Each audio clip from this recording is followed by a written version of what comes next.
General relativity, step by step.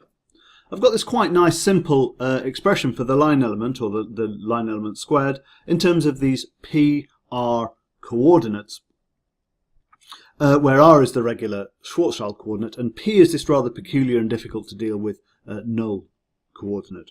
So I'm going to change that. I'm going to have a new system. I'm going to have a new coordinate T dash, which equals P minus R, and so I guess that gives me is equal to T plus log mod R minus 1. Here, as ever, I'm using units in which 2g m over c squared equals 1, which gives me a distance length. That's why I can say R minus 1, because that's 1 Schwarzschild radius, and of course c equals 1 as well. So t dash equals that. So that gives me t dash equals p minus r, so that gives me p equals r plus t dash, and so dp equals dr plus dt dash. So dp squared equals dr squared plus dt dash, may as well put it in brackets, plus 2 dr dt dash. And now what I'm going to do is to substitute for dp dash squared, and dp for that matter, in the metric which I've got up here for ds squared. So I'll do that right now. Let's scroll back down again.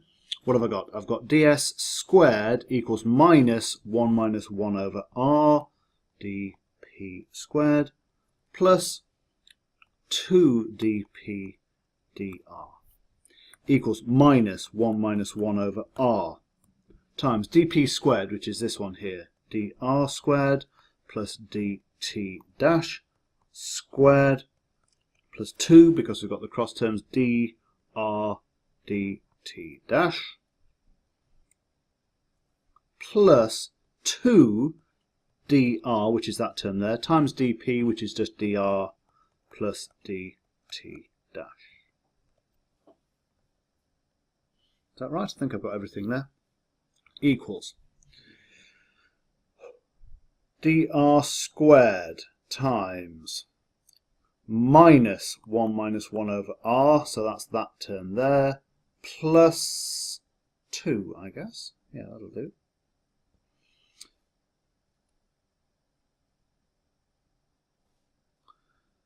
Plus dt dash squared times minus 1 over r, which is that term there.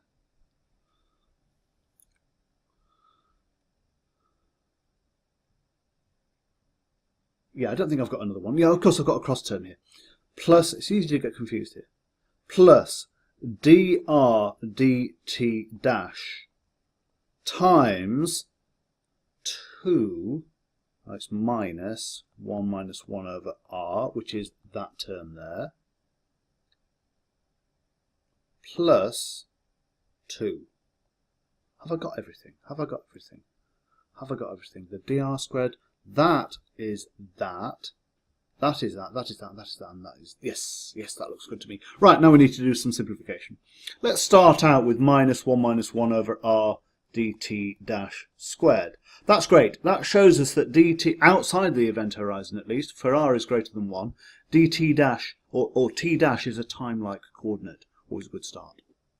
Plus, let's put some r squareds in it. dr squared times, and what have we got here? We've got 1, that's minus 1 plus 2, 1, plus 1 over r, for this r term here. And then we've got the cross terms here, always problematic.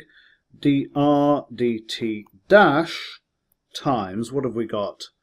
It's minus 2 plus 2 cancels out, and so what have we got? A minus times a minus is a plus, 2 over r. There we go, and we've got this rather nice, rather pleasing coordinate system. Yeah, I was a little bit cavalier talking about this this t dash term as being a time-like coordinate. The reason I said it was that the sign of its coefficient is negative, certainly if r is greater than 1. But time-like and space-like descriptions go out of the window because we've got this cross term here. And that cross term basically means that you can't... Yeah, the notions time-like and space-like only make sense for a diagonal metric tensor, and we do not have a diagonal metric tensor because we've got these off-diagonal terms here. But the point to make clear about this is that this makes sense for any value are strictly positive. You don't have any of the singularities or coordinate singularities that you had in the Schwarzschild metric, because we've transformed to this dt dash coordinate system here. Okay, well that's beautiful. Let's have a look and see what it looks like. Yeah, let's see what it looks like. I think I can do this, and then here we go. These are called, I'll just maximize that. These are called Eddington Finkelstein coordinates. And so we've got this, let's say, a beautiful, beautiful graph here. We've got quite a lot going on here. The horizontal axis here is Schwarzschild R. The vertical axis is now T dash. So it's T dash rather than plain old T.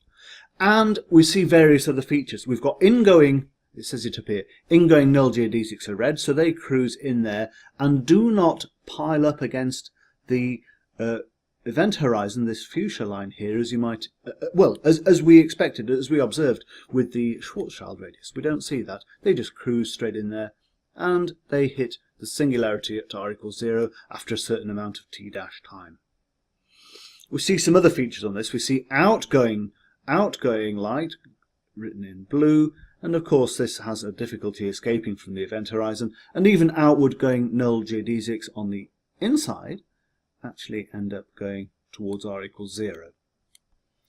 We see light cones here and here and here and here, but we can see that they gradually tilt inwards, and here the outward going ray is actually vertical, so it's not actually increasing in terms of Schwarzschild R, as we might expect. What's somewhat less obvious is what happens to light cones inside the Schwarzschild radius, and they close up.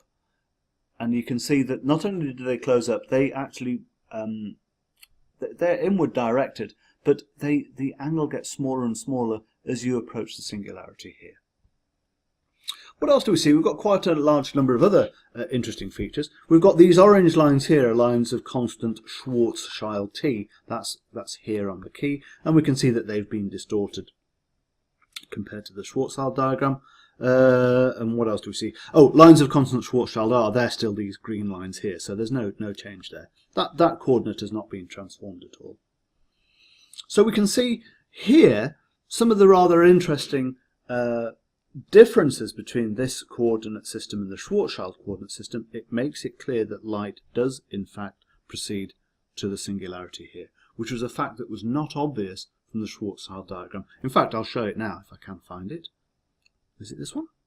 No, we'll use this one. We'll use this nice clean one here. And so, if you remember what was happening on this diagram here, the inward going null geodesics did not appear, well, they didn't cross the Schwarzschild radius simply because of the coordinate singularity. If you transform to a more sensible set of units for describing that process, we'll see that the null geodesics just proceed straight through that line there. Yeah, let me just do that. I think these diagrams are worth. I've seen it said several times that these diagrams are not really meant to be presented with mathematical accuracy. It's much better just to sketch them. But I don't believe that. I believe that it's better to have a completely accurate mathematical picture, as this is, and then we can see how the physics works a lot better. I believe, at least. Okay, I'm going to stop there. Stop.